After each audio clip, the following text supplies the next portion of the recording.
క్రీస్తునామ చేత మీ అందరికీ వందనాలమ్మా. ప్రార్థన చేసుకుని దేవుని యొక్క మాటను విందాం. మమ్మల్ని మిక్కిలిగా ప్రేమించిన మా కన్న తండ్రి, మరొకసారి మీతో మాట్లాడే అవకాశం ఇచ్చిన విధానానికి వందనాలు.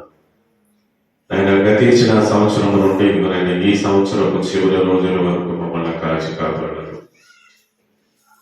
52 ఆదివారాలు ఈ సంవత్సరం ఈ నెలలో చివరి ఆదివారాన మమ్మల్ని నిలబెట్టారు. ఆయన మొదటి ఆదివారం వచ్చి మరలా చివరి ఆదివారం వచ్చే ఈ సమాజపు మధ్యలో మేము ఆ విధంగా ఉండకోకుండా ఆత్మతో సత్యముతో మిమ్మల్ని ఆరాధించి మీరు మాకు ఇచ్చిన అవకాశానికి భయం కలిగి భక్తి కలిగి మా యొక్క పాప రోత జీవితాలను సరిదిద్దుకుని మీ కొరకు బ్రతికి కృపను దయచేయండి. అయినా గతించిన సంవత్సరం అంతా కాచి కాపాడారు. ఈ సంవత్సరం అంతా కాచి కాపాడారు. మరో సంవత్సరంలో మేము అడుగు పెడతామో లేదో మాకు తెలియదు. నైనా సంవత్సరము గడుస్తుంది అంటే మా జీవితంలో ఆయుష్ తగ్గుతున్నట్టు లెక్క.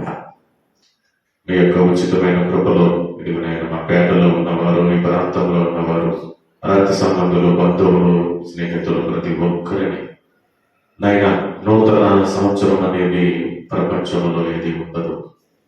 మీరిచ్చే మరో సంవత్సరం అనే దయా కిరీటంలో మేమందరము ఆయుష్ తోటి అనారోగ్యం తట్టుకునే శక్తినిచ్చి నిలబడే అవకాశాలు మాకు ఇవ్వండి. అదేవిధంగా లేఖనాల ప్రకారంగా మీరు మా కొరకు జగత్తు పునాది వేయబడక మునుపే వ్రాయబడిన సంకల్ప ప్రకారముగా యేసుక్రీస్తు వారిని పరిశుద్ధముగా నిర్దోషముగా బ్రతకాలని, ఆయన లాగా భూమి మీద ఉండాలని మమ్మల్ని నిలబెట్టారు. అందుకు కృతజ్ఞతలు తండ్రి. ఏదో ఒక సందర్భంలో మేము పాపము చేస్తూ మిమ్మల్ని బాధ పెడుతున్నాం. పరిశుద్ధాత్మ ద్వారా ఎదుగునైనా చివరి సంవత్సరపు ఆరాధనలో మేము పాఠ్యపరుస్తున్నామయ్యా. మీ కొరకు మేము బ్రతకటానికి కుటుంబాలుగా మా బ్రతుకులను సరిదిద్దుకుని మీ కొరకు బ్రతికే అవకాశాన్ని మాకు ఇవ్వాలి. అవకాశం ఆయుష్ ఉంటే మరొకసారి మీతో మాట్లాడే కృపని ఇవ్వాలి. యేసుక్రీస్తు నామములో కొద్దిగా పాల్గొడుతున్నాను తండ్రి.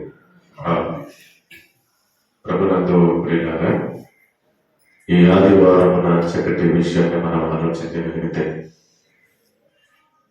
యేసుక్రీస్తు వారు పుట్టారని ఆ పుట్టుకను జ్ఞాపకం చేసుకుంటూ సుమారుగా 280 దేశాలలో ఇప్పటికీ డిసెంబర్ 1 నుండి జనవరి 1 వరకు ఆయనని ఆరాధిస్తున్నారు. ఆ ఆరాధన ఆత్మతో సత్యముతో ఆరాధిస్తున్నాం అనుకుంటున్నారు. కానీ ఆరాధన కాస్త అల్లరితో కూడిన ఆటపాటలుగా మారిపోయింది. చదవబడిన లేఖన భాగంలో ఎఫెసీయులకు రాసిన పత్రిక 1వ అధ్యాయం 4వ వచనంలో జగత్తు పునాది వేయబడక మునిపే క్రీస్తు ద్వారా మనుషులను ఆయన కలగాలనుకుని పరిశుద్ధులుగా నిర్దోషిగా బ్రతకాలనుకునే మానవుని సంకల్పం. ఈ భూమికి పునాది వేయబడక మునిపే కోట్ల సంవత్సరాల దేవుని సంకల్పం. నేటికి ఈ భూమి పుట్టి ఎన్ని సంవత్సరాలు అయిందని శాస్త్రాజ్ఞుల లెక్కల ప్రకారం చూడగలిగితే 1500 కోట్ల సంవత్సరాలు. 2025లో మనం ఉన్నాం. కానీ ఈ నిలబడి భూమి పుట్టి 1500 కోట్ల సంవత్సరాలు అయింది. లెక్కల ప్రకారముగా ఈ భూమిని పరిశీలించి శాస్త్రవేత్తలు కనుగొన్న సంవత్సరం, అది కూడా సుమారుగా. అంటే భూమి మీద మనిషి పుట్టాలని, ఈ 2025 సంవత్సరంలో మనందరూ బ్రతకాలని కోట్ల సంవత్సరాల దేవుని సంకల్పం ఉంది. మరి మనిషిగా పుట్టి సుమారుగా 8000 సంవత్సరాలే అయిందని లెక్కలు కనబడుతున్నాయి. మనిషిగా భూమి మీద పుట్టి 8000 సంవత్సరాలు అయినట్లుగా లెక్కలు కనబడుతున్నాయి. ఆదాము వారి దగ్గర నుండి ఈ తరం వరకు మనం లెక్కేస్తే మరి 2 కోట్ల సంవత్సరాలు ప్రకృతిలో దేవుడికి ఎందుకు పట్టిందయ్యా అనేది మనం ఆలోచించగలిగితే, ఆకాశాన్ని, భూమిని, భూమి కింద ఉన్న సామ్రాజ్యాన్ని కలిగించిన దేవుడు ఈ భూమిని తయారు చేయడానికి, భూమిలో ఉన్న వాటిని అన్నిటినీ, ఆకాశాన్ని నక్షత్రాలుగా, ఈ భూమి మీద ఉన్న ప్రతి పరిస్థితిని ఏలటానికి ఆయనకు పట్టిన సమయం. దేవుడు తన జీవితంలో మానవుల్ని ఆశ పట్ల ఏ విధముగా ఉండాలి అని అనుకున్నాడనే విషయం మనకి ఏం అర్థమైందనేది ఆలోచించగలిగితే, మనమేమో పండగల పేరుతో మొదటి ఆదివారం చివరి ఆదివారం పండగలకి కనబడే పరిస్థితి మనకైపోయింది. చూసారా? క్రీస్తు వారు భూమి మీదకి రాకముందే పరలోకములో ఆయన ఉండగానే ఈ శరీరాన్ని ధరించుకుని భూమి మీదకి రావాలనేది దైవ సంకల్పం. ఈ తరతరాల మానవుల తలరాతను మార్చడానికి దేవుడు క్రీస్తు వారిని భూమి మీదకి పంపించారు. అది ఆయన రాకకు పరమార్థం. అలాంటి ఆయన భూమి మీదకి రావటానికి ఇన్ని కోట్ల సంవత్సరాలు ఎదురు చూశారు. ఆదాము గారు మొదలుకొని ప్రవక్తలందరూ నోట ఆయన గురించి పలికించి సాక్షాత్తుగా మలాఖీ గారి ద్వారా 3వ అధ్యాయము 9-10 మనం చూడగలిగితే, మలాఖీ గారు రాసిన పత్రిక 3వ అధ్యాయము చివరి పాత నిబంధనలో చివరి పుస్తకంగా మలాఖీ గారి ద్వారా దేవుడు ఏం తెలియజేశాడనేది మనం ఆలోచిస్తే, క్రీస్తు వారు పుట్టుకకు ముందు ఎవరు పుడతారు అనేది తెలియజేశారు. 3వ అధ్యాయంలో 13, 14, 15, 16, 17 మనం చూడగలిగితే, యెహోవా సెలవిచ్చినది ఏమనగా, నన్ను గూర్చి మీరు బహు గర్వపు మాటలు పలికి నిన్ను గూర్చి ఏమి చెప్పిద్దామని మీరు అడుగుదురు. దేవుని సేవ చేయడం నిష్ఫలము మరియు ఆయన ఆజ్ఞలు గైకొని సైన్యములకు అధిపత్యం యెహోవా సన్నిధిని మనము దుఃఖాక్రాంతులుగా తిరుగుట వలన ప్రయోజనమేమి అని గర్విష్ఠులు ధన్యులగుదరనియు, యెహోవాను శోధించి దుర్మార్గులు వర్ధిల్లుదరనియు వారి సంరక్షణ పొంది ఉన్నానని మీరు చెప్పుకొనుచున్నారు. అప్పుడు యెహోవా యందు భయభక్తులు గలవారు ఒకరితో ఒకరు మాట్లాడుకొనుచుండగా యెహోవా చెవియొగ్గి ఆలకించెను. మరియు యెహోవా యందు భయభక్తులు కలిగిన నామమును స్మరించి ఉండ వారికి జ్ఞాపకార్థంగా ఒక గ్రంథము ఆయన సముఖమందు రాయబడిన.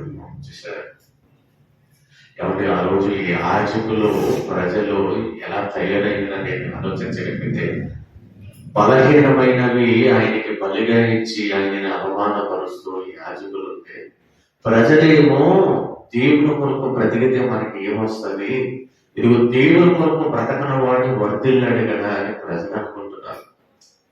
సేవ చేసే యాజకులు ఎలాగైపోయారంటే, ఇదిగో దేవుని సేవ చేస్తే మనకి ప్రయోజనం ఏంటి, ఆయన సేవ చేయడం వలన మనకి వచ్చేది ఏమిటి అనే ఆలోచన కలిగినవి 4వ అధ్యాయాలు.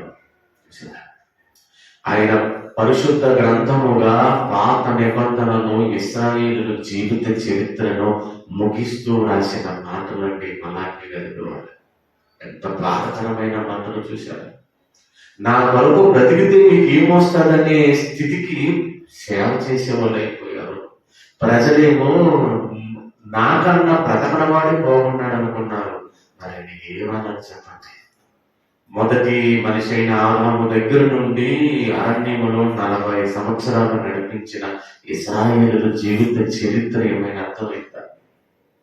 ఇశ్రాయేలు జీవిత చరిత్రను 40 ఏళ్ళు పరిపాలించి ఆహారం అంటే ఆహారాన్ని ఇచ్చి, వస్త్రము పాత పడుకోకుండా, చెప్పులు మాయిపోకుండా, కాళ్ళకు గాయాలు లేకుండా 1 కాదు 2 కాదు 40 ఏళ్ళు పరిపాలించాడు కదా దేవుడు. 40 ఏళ్ళు పరిపాలించి ఆ మోషే గారి దగ్గర నుండి ఎందరో ప్రవక్తలు వచ్చిన వాళ్ళందరి నోట కూడా మాటి మాటికి ఇశ్రాయేలు గురించి చెప్పాడండి ఆయన. ఇది వాళ్ళు ఎలా ఉన్నారు, అలా ఉన్నారు, నా మీద తిరగబడ్డారు, వాళ్ళ పాపిష్టులు జనమైపోయారు, ఇదిగో నేను పిల్లలను పెంచాను అని యెషయా 1 నుంచి 6 వరకు నేను పిల్లలను పెంచి గొప్పవారిగా చేశాను, వారు నా మీద తిరగబడి ఉన్నారు. చూశారు, అరణ్యములో ఎన్ని లక్షల మందిని పోషించాను, వాళ్ళని నా మీద తిరగబడ్డారు. కొన్ని వాళ్ళ సంతానం నుంచి వచ్చిన వాళ్ళు ఏమైనా బాగున్నారనేది ఆలోచించగలిగితే, న్యాయాధిపతుల కాలానికి 2వ అధ్యాయం 10వ వచనం వచ్చేసరికి, యెహోవానైనను యెహోవా ఇశ్రాయేలు కొరకు చేసిన కార్యములైనను ఎరుగని తరం ఒకటి పుట్టగా. ఇశ్రాయేలు కొరకు దేవుడు అంత పరిపాలన చేస్తే వాళ్ళ గర్భంలో పుట్టిన పిల్లలు న్యాయాధిపతులు రాజు లేని కాలంలో ఏమైపోయారనేది ఆలోచిస్తే వారికి దేవుడు ఎవరో తెలియలేదు. ఇశ్రాయేలీయుల గర్భంలో వచ్చిన తరంలో పుట్టిన వారికి యెహోవా ఎవరో తెలియదు. యెహోవా తెలియదు. యెహోవా వారి కొరకు అరణ్యములో 40 సంవత్సరాలు 6 లక్షల కంటే ఎక్కువ మందికి చేసిన కార్యాలు కూడా ఎరుగని తరము పుట్టగా ఎంత భయంకరం అంటే, ఆ తరం ఎంత భయంకరమైపోయిందంటే దేవుని కొరకు బ్రతకాలనే తీవ్రత లేకపోగా దేవుడునే మర్చిపోయే భయంకరమైన తరం. అలాంటి తరతరాలు దాటుకుంటూ మలాకీ గారి దగ్గరికి వచ్చేసరికి ఇంకా ప్రజలు ఎలా తయారయ్యారనేది ఆలోచించగలిగితే అసలు నీ కొరకు బ్రతికితే మాకు ఉపయోగం ఏంటనే స్థాయికి వచ్చేసింది.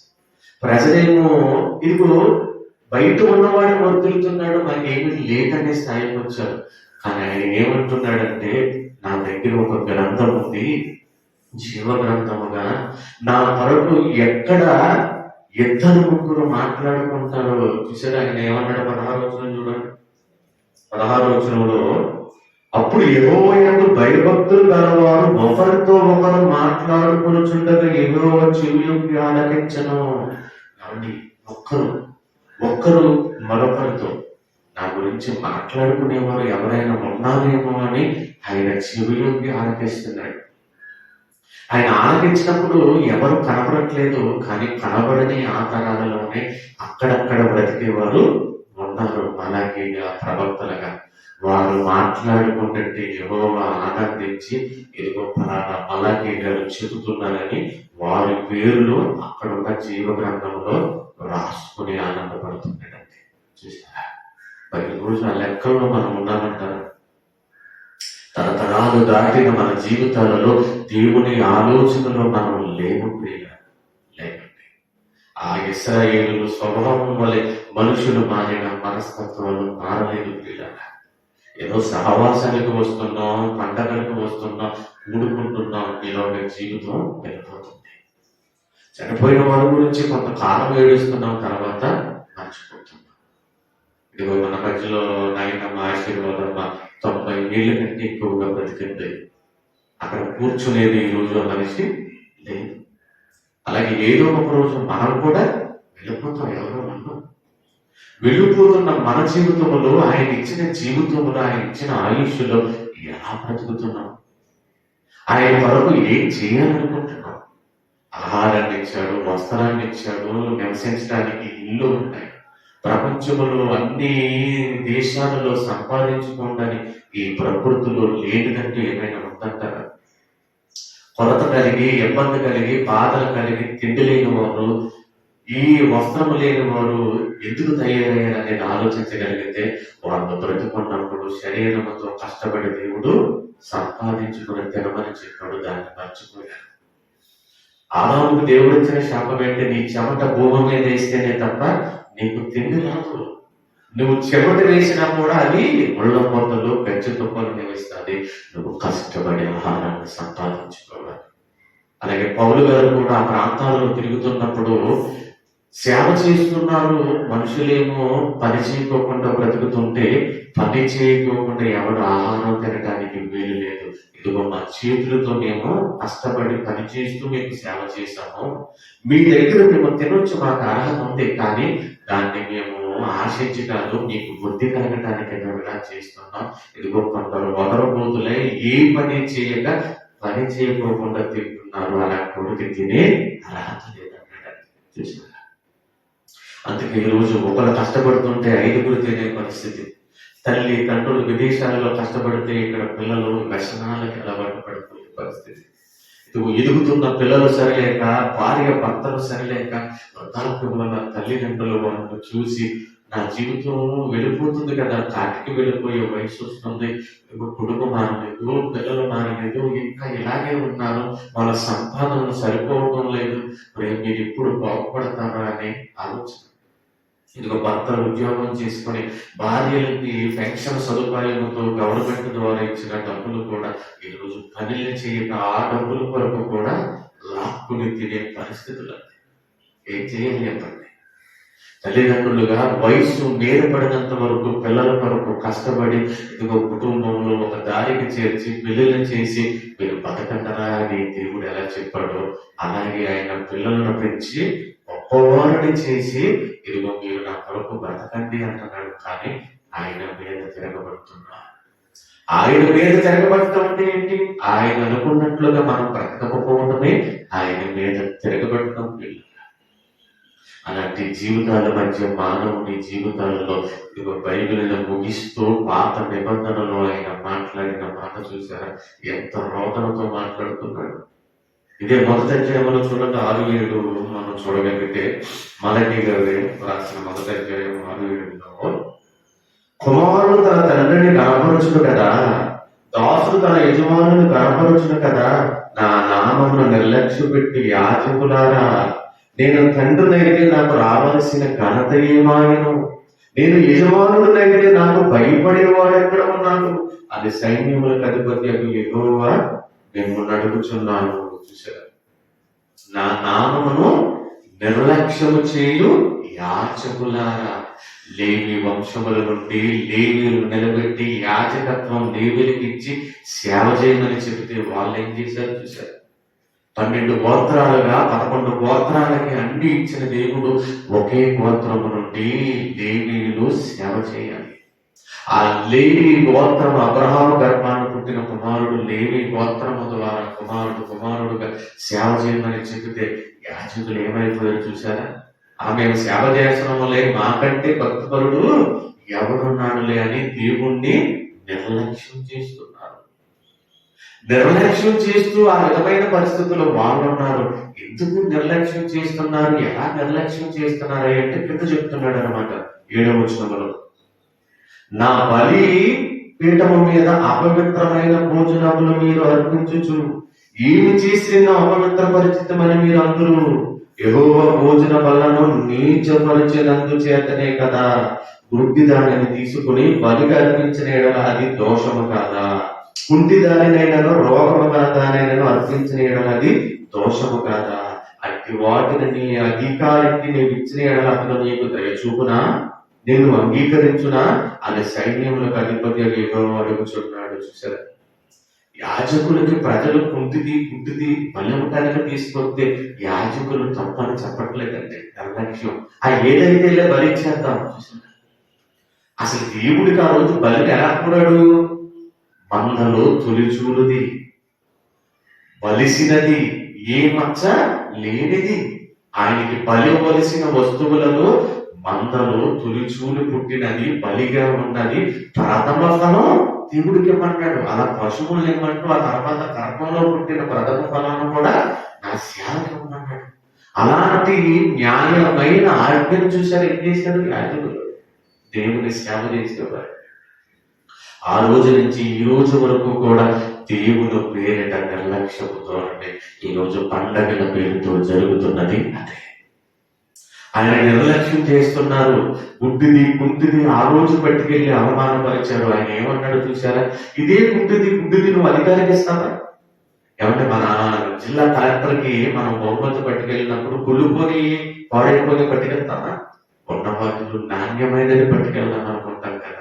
ఒక ప్రెసిడెంట్ గారింటికి వెళితేనే ఒక కమలకాయలు పట్టుకెళ్ళాలన్నా కమలకాయలు కాదు, ఒక డ్రాగన్ ఫ్రూట్ కానీ ఫ్రూట్లలో ఖరీదైన పట్టుకెళ్దాం అనుకుంటారు. ఎందుకని? ఈ కమల పళ్ళు, అరటి పళ్ళు, దానిమ్మకాయలు అన్ని తింటారు. అధికారి దగ్గరికి వెళుతున్నాం కదా, ఆయనకి దొరకని పండు క్వాలిటీగా ఉన్నది ఏమైనా తీసుకెళ్దాం. ఒక లడ్డూను మైసూర్ పాకు మనం తింటామంటే ఇదే స్వీట్ ఎవరికైనా ఇవ్వాలన్నప్పుడు అయ్యే కొంటామా? ఒక లడ్డూను మైసూర్ పాకు 1 కేజీ 200కి వచ్చేది మనం తింటాం, ఇస్తాం. ఒక అధికారిగా ఇవ్వాలనుకున్నప్పుడు అదే ఇస్తామా? ఎందుకు? ఆయన అధికారి, ఆయనకి ఏమవ్వాలి?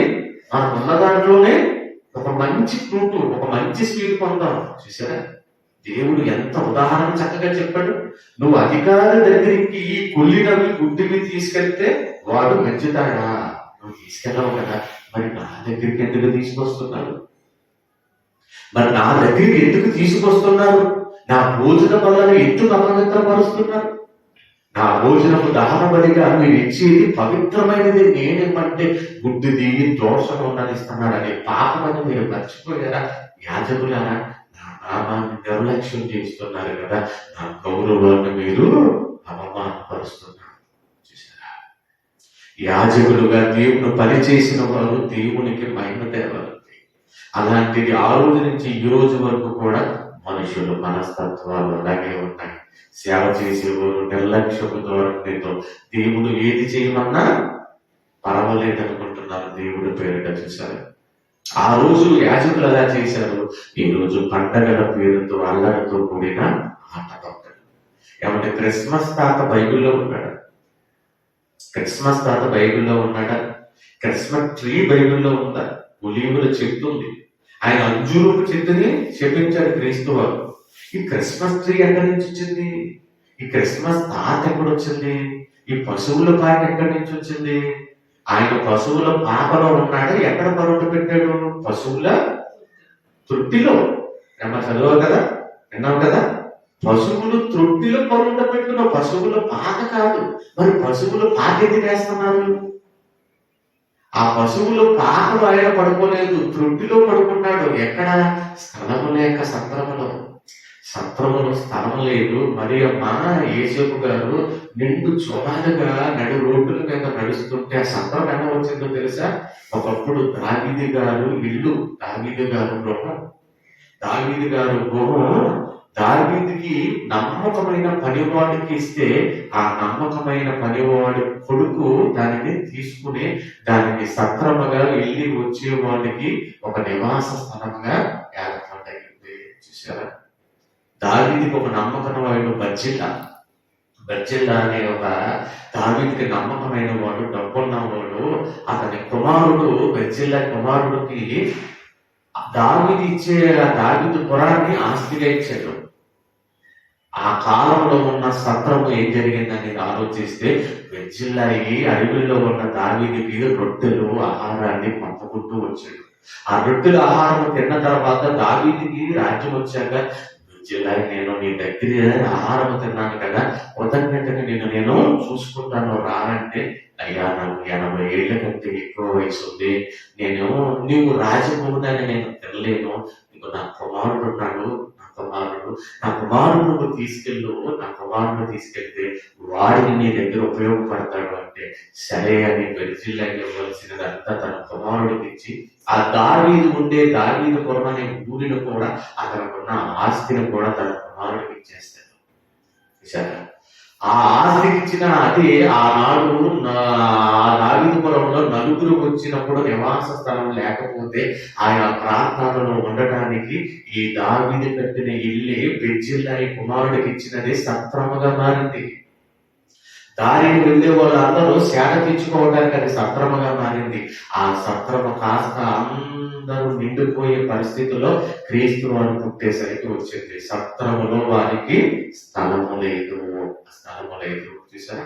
ఆ సత్రము దావీదు వంశము నుండే వచ్చింది. ఆ సత్రానికి దావీదు కుమారుడైన యేసుక్రీస్తు గారు పుట్టినప్పుడు ఆ సత్రంలో ఆయనకి స్థానం లేదు. చూసారా? ఆ స్థానం లేనప్పుడు నిండు చూడాల రోడ్డు మీద ఎక్కడో ఒక దిక్కున ప్రసవం అయిపోయిందండి. ఆ ప్రసవం అయిన పిల్లని తొట్టుల్లో పొట్టి గుడ్డలతో చుట్టి స్థలము వండి అని అడిగితే ఎవరు ఇవ్వలేదు.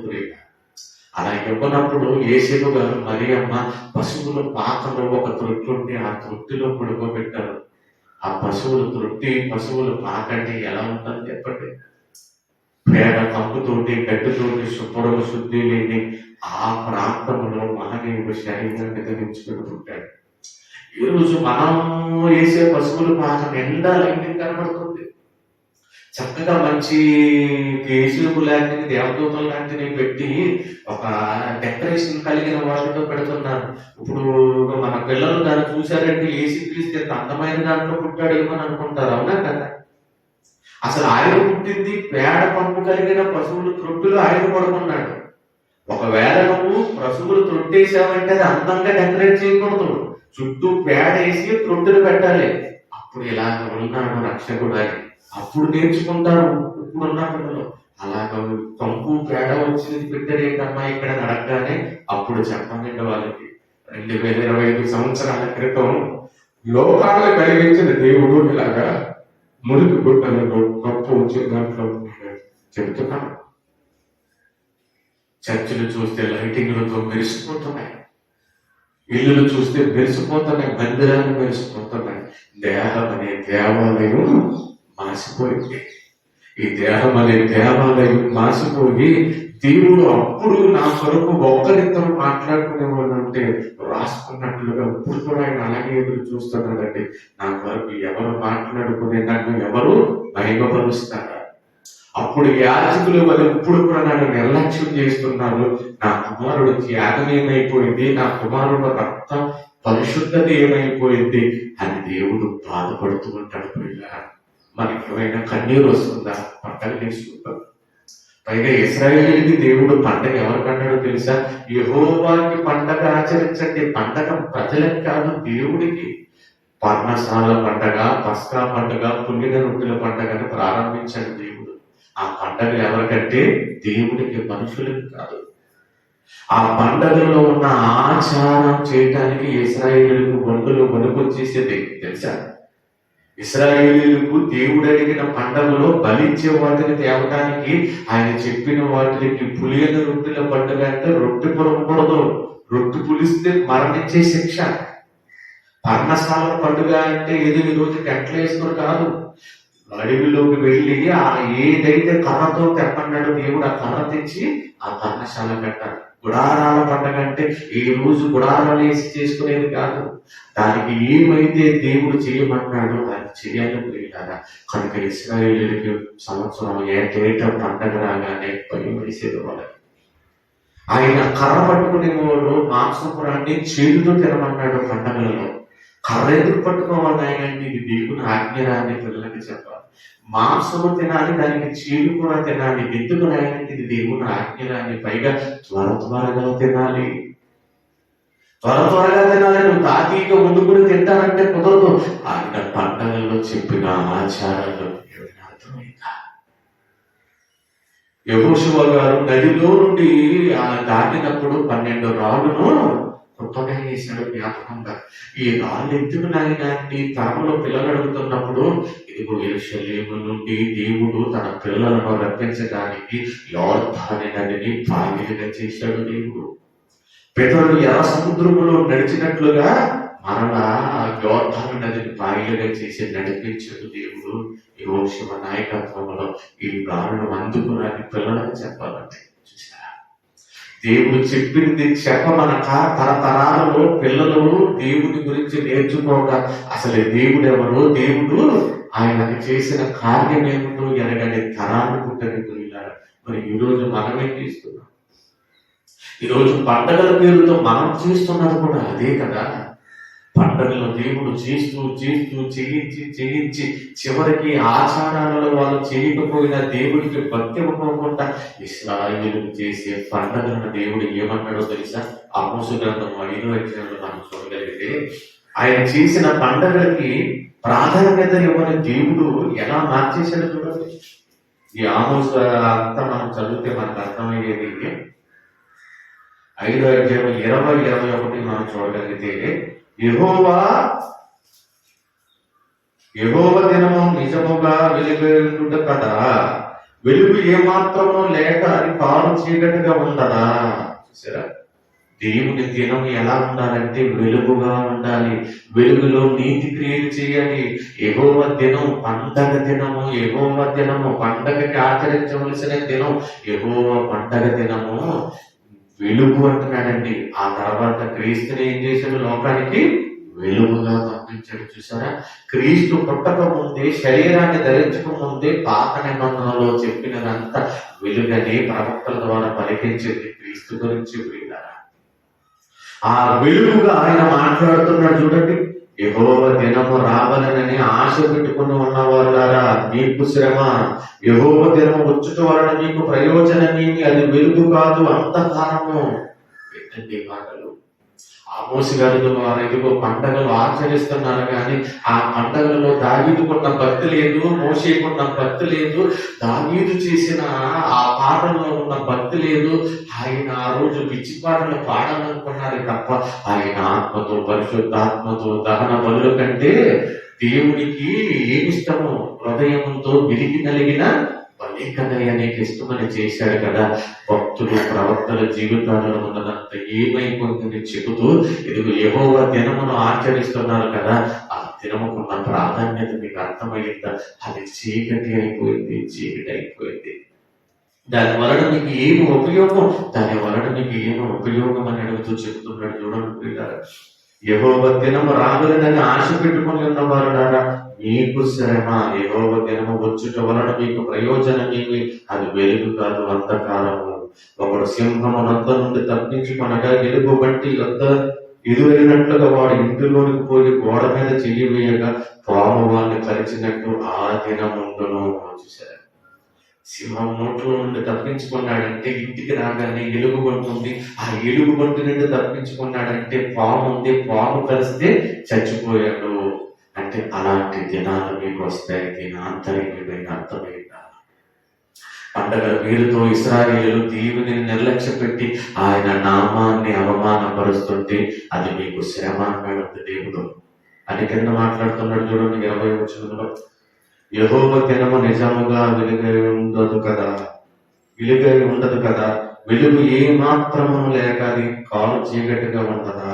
మీ పండగ దినములను నేను అసహించుకొనుచున్నాను, వాటిని నీచముగా ఎంచుచున్నాను.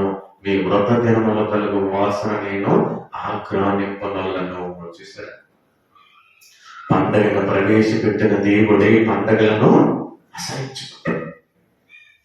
పండగలో నియమ నిబంధనలను పక్కన పెట్టి దేవుని నిర్లక్ష్యం చేస్తున్న ఆ కాలంలో ఆమోసు గారి ద్వారా ఏం చూపిస్తున్నాడు చూసారా, మీ పండగలను నేను అసహించుకున్నాను.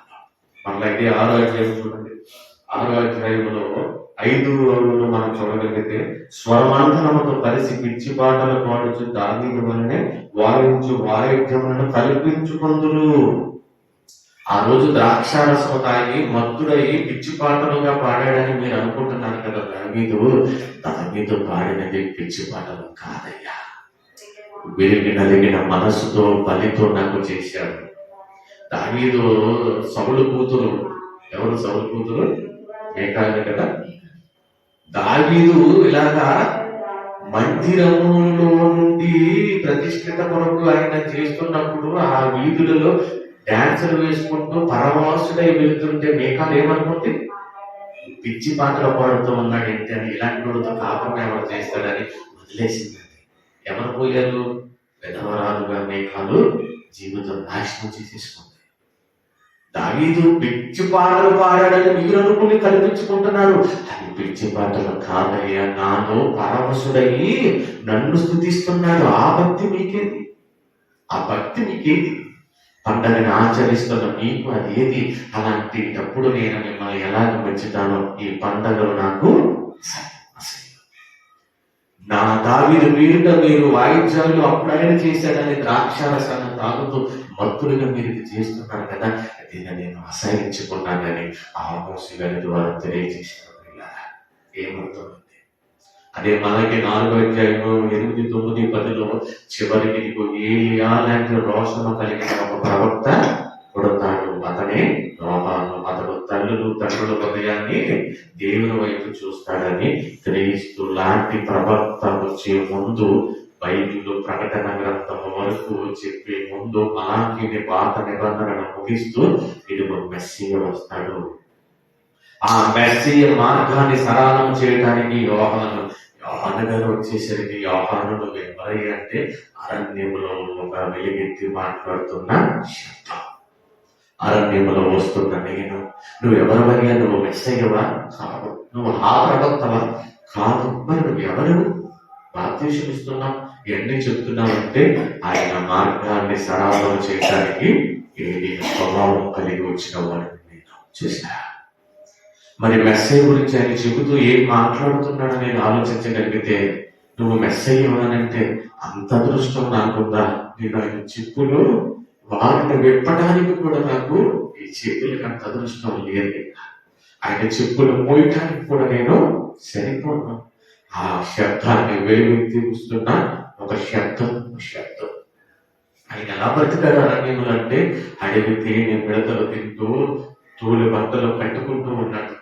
అలాంటి ఆయన వచ్చినప్పుడు శాస్త్రులు పరిశీలించి వీడు అడుగు తేనె తింటున్నాడు, అడుగు మనిషి ఎలా చెబుతున్నాడు అన్నారు. క్రీస్తు వారు వచ్చి ప్రకటించిన తర్వాత ఈ పాపుల మధ్య తిరిగి తాగుతున్నాడు, ఈయన దెయ్యం పట్టిన వాడు అన్నారు. చూసినా ఏమంతమైంది ఆ మహనీయుడి త్యాగం. శరీరానికి వచ్చిన ఆయన 2025 సంవత్సరాల క్రితం ఆయన త్యాగం ఈరోజు ఎవరికైనా అర్థమైందా? మాటికి ఆయన్ని అవమానపరుస్తున్నాం. అలాంటి మన పరిస్థితుల్లో ఎలాగో మనంతా చెప్పబడుతుంది. దేవుడిచ్చిన మన ఆయుష్ ఈ చివరి సంవత్సరం చివరి నాకు మన వచ్చే జనవరి 1కి ఎంతమంది చచ్చిపోతారు. 31 నైట్లు తాగి రోడ్లంతా యాక్సిడెంట్ అయి చచ్చిపోయినారు చూడమా. 1వ తారీఖు ఆరాధనని ఆత్మతో సత్యంతో ఆరాధిద్దాం అనుకుంటారు. వీళ్ళు పరిస్థితి. నువ్వు ఇక్కడ మనలో క్రిస్మస్ జరుపుకునే టైంలో భార్య భర్తలు ఇద్దరు చనిపోయారండి మన ఈ బ్యాంక్లో. పండగ మనిషి అనుకుంటున్నాడు, చావు ఇప్పుడు మనిషికి తెలియదు. మరి ఆయనేమో మారమని మనకి ఆయుష్ను గుర్తు చేస్తున్నాడు. మరి ఆయుష్ తగ్గుతుంది. 2025 వెళ్ళిపోతుంది. నూతన సంవత్సరం ఏమీ లేదు, నూతన విధానం ఏమీ లేదు. నూతనముగా మనం బ్రతకండి. నూతన సృష్టి పరలోకంలో అది నూతనం. ఈ నూతన జీవితమును క్రీస్తు వారు చెప్పిన మార్గాలలో మనం బ్రతికి ఆ పరలోకం వెళ్ళడానికి మార్గాలు వేసుకుంటామా? అక్కడికి వెళ్ళకోకుండా అగ్ని గుండానికి వెళ్ళిపోయి నరక శిక్షకు వెళ్ళిపోతామా అని నిర్ణయాన్ని మనకి విడిచిపెట్టాడు. ఆ రోజు యాజకులు తప్పు చేస్తే వాళ్ళను శిక్షించాడు. ప్రజలు ధర్మశాస్త్రాన్ని సరిగా చదివి గ్రహించలేదని వాళ్ళను శిక్షించాడు. ఈ రోజు కూడా మన చేతిలో గ్రంథం ఉంది. చెప్పేవారు ఎలా చెబుతున్నా మనం ఏం ఆచరిస్తున్నాం, ఎలా బ్రతుకుతున్నాం అనేది లేకపోతే చాలా కష్టం. విన్న మాటని ఈ యొక్క సంవత్సరపు చివరి ఆదివారాన్ని ఆయన ఆత్మతో సత్యముతో ఆరాధించే పరిస్థితి మనకి ఎలా ఉందనేది జ్ఞాపకం తీసుకుంటే నిర్లక్ష్యపు ధోరణితో దేవుడిని మనం ఐక్యపరుస్తున్నామా? దేవుడికి వెళ్ళవలసిన ఆత్మతో సత్యముతో ఆరాధించిన కీర్తిని అవమానపరుస్తున్నాం అనేది జ్ఞాపకం తీసుకుంటాం. అందరూ విన్న మాటను బట్టి ప్రార్థనలు చేసుకోండి. అయినా ఇదిగోనైనా చెప్పేవారు ఏం చెబుతున్నారో అర్థం కాక వయసు పెరుగుతున్నప్పటికీ కూడా మాకు అర్థం అవ్వట్లేదు. నేను ఇదిగో చదువు లేక సరైన మాటలు వినలేక మేము బాధపడుతున్నామని ఇదిగోనైనా మీ కుమారుడైన క్రీస్తు వారి పరిశుద్ధతని ఈ రోజు నుంచి నాకు ఇవ్వడానికి ఒక మంచి నిర్ణయాన్ని తీసుకుని ఈ మధ్యాహ్న వేళలో మన వెళ్ళ మన ఆలోచన, మన తలంపు, మన ఉద్దేశం జీవితం ముగించే లోపు మారకపోతే అగ్ని గుండానికి వెళ్ళిపోక తప్పదు. దేవుడు సుఖ సంతోషాలతో ఈ కష్టాల మధ్య బాధల మధ్య మనల్ని నిలబెట్టాడు. అలాంటిది మనం ఏమో నేర్చుకున్నాం అనేది మనం ఆలోచించాలి. ప్రార్థన తీసుకున్నాం. మమ్మల్ని మిక్కిలిగా ప్రేమించిన మా కర్తవ్యం భయం కలిగి, భక్తి కలిగి, క్రమశిక్షణ కలిగి నీ కొరకు బ్రతికే కృపను మాకు దయచేయండి. మేమేం వినుచున్నాం అనేది జాగ్రత్తగా ఆలోచించుకునే కృపను అటువంటి విడుదలైన నీ మాటలో నిర్లక్ష్యం చేసిన వారు అనేక మంది ఉన్నారు. నిజమైన మీ పిల్లలుగా ఉన్నవారు ఎవరున్నారు? మీ మాటను ఆత్మతో సత్యముతో మేము ఆరాధించే అవకాశాన్ని మాకు ఇవ్వండి. భయం కలిగి, భక్తి కలిగి, పరిశుద్ధాత్మ మార్చుకునే కృపను ఇవ్వండి.